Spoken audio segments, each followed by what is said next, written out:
ఇది చాలా కామన్ సమస్య చాలామందికి. ఎప్పుడైనా గ్యాప్ వస్తే జాబ్లో కానీ ఇంకే విషయంలో అయినా కానీ రొటీన్గా చేసే పనిలో గ్యాప్ వస్తే మళ్ళీ ఇనిషియేట్ చేయటానికి చాలా ప్రాబ్లమ్స్ వస్తాయి.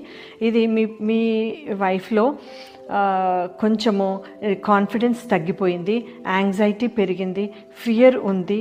సో చాలా ఇన్హిబిషన్స్ ఉన్నాయి స్టార్ట్ చేయడానికి. సో బిగినింగ్ ప్రాబ్లం అన్నట్టు, స్టార్ట్ చేయడం ప్రాబ్లం.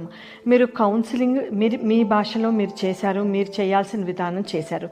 సో మీ చేతుల్లో ఇప్పుడు అంత పెద్దగా ఏం లేదు. మీరు అందుకనే కౌన్సిలర్ అంటే సైకాలజిస్ట్ దగ్గరికి కానీ సైకాట్రిస్ట్ దగ్గరికి కానీ తీసుకెళ్తే మీ వైఫ్లో ఏ ప్రాబ్లం ఉంది, ఏ ఏరియాస్లో వీక్నెస్ ఉంది అని దాన్ని బట్టి వాళ్ళు ట్రీట్మెంట్ చేస్తారు.